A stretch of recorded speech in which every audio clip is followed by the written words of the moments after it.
Imagine this. You're planning a vacation from Perth, Australia to Buenos Aires, Argentina. You open your favorite flight booking app, expecting to find a direct route across the bottom of our planet. Instead, you're offered a 20-hour journey that takes you thousands of miles north, through Dubai or Santiago, adding an entire day to your travel time. Why can't you simply fly straight across Antarctica, the most direct path between these two cities? This isn't just an inconvenience. It's one of aviation's greatest mysteries. Despite our incredible technological advances, commercial aircraft still treat Antarctica like an invisible wall, forcing millions of passengers to take the long way around. Today, we'll uncover the fascinating reasons why the bottom of our world remains aviation's final frontier. When the sky meets ice, Antarctica isn't just another continent. It is a frozen realm that challenges every aspect of modern aviation. Covering 14 million square kilometers, it's larger than the United States and Mexico combined, yet remains virtually untouched by commercial flight paths. The continent experiences some of the most extreme weather conditions on Earth, with temperatures plummeting to -89 degrees Celsius and winds reaching 200 kilometers per hour.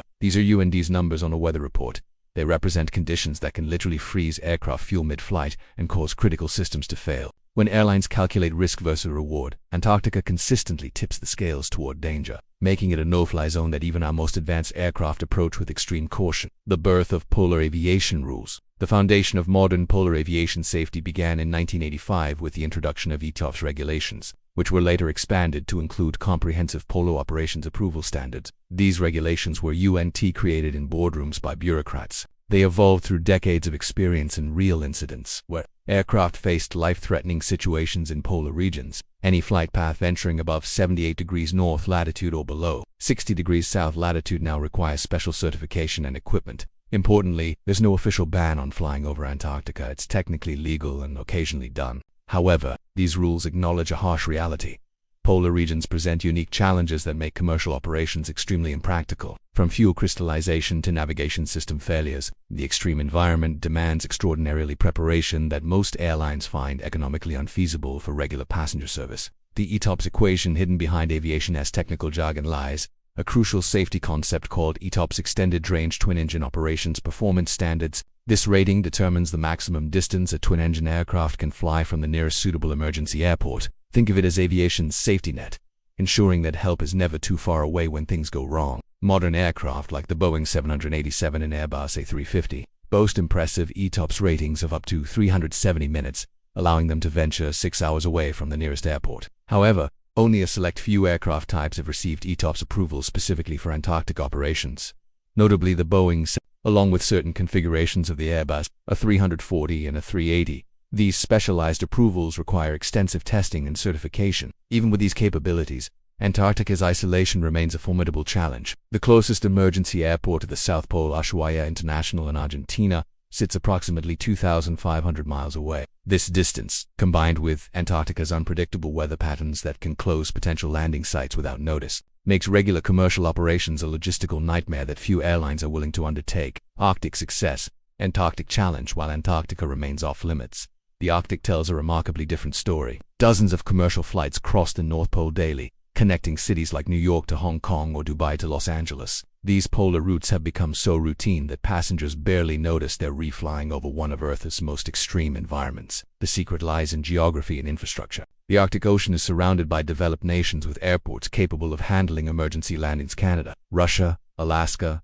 and Scandinavia all provide crucial safety nets. In contrast, Antarctica offers no permanent airports, no rescue infrastructure, and no human settlements capable of supporting a commercial aviation emergency. This fundamental difference explains why northern polar routes thrive, while southern ones remain impossible. The economics of isolation. Even if technology could overcome Antarctica's challenges, economics presents another formidable barrier. With approximately 90% of the world's population living in the northern hemisphere, demand for southern transpolar routes remains surprisingly low. The Perth to Buenos Aires route, which would benefit most from an Arctic crossing, simply doesn't generate enough passenger traffic to justify the enormous costs involved. Airlines operate on razor-thin profit margins, making every route decision a careful calculation of risk-reward and passenger demand. The specialized equipment, extensive crew training, enhanced safety protocols, and regulatory compliance required for Antarctic flights would cost millions of dollars. Expenses that couldn't be recovered through ticket sales on routes with limited demand. Life at the bottom of the world. Despite commercial aviation's limited presence,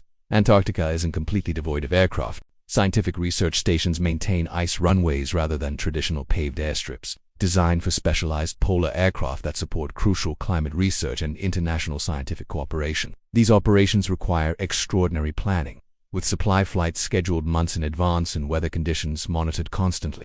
Every landing represents a carefully calculated risk on unpaved ice surfaces. Aircraft do occasionally cross Antarctica. It's not technically illegal or forbidden, just highly impractical. A handful of adventurous tourism companies offer flights to nowhere, scenic journeys that briefly cross the Antarctic coast before returning to their origin cities. These flights operate under strict safety protocols, never venturing far from coastal areas where emergency assistance might be possible, providing passengers with breathtaking views while respecting operational limitations. The future of polar aviation. As we look toward aviation's future, the question remains, will we ever see regular commercial flights crossing Antarctica's heart? Advancing technology offers hope.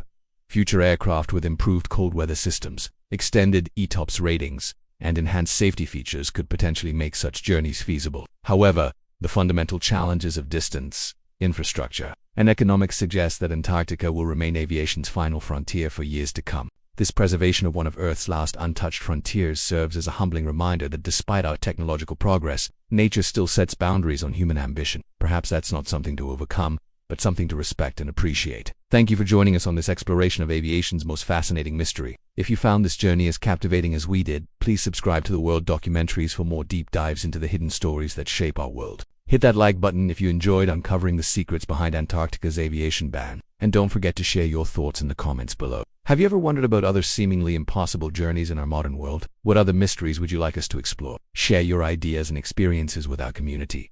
We love hearing from fellow curious minds who find wonder in the world's most intriguing limitations and possibilities.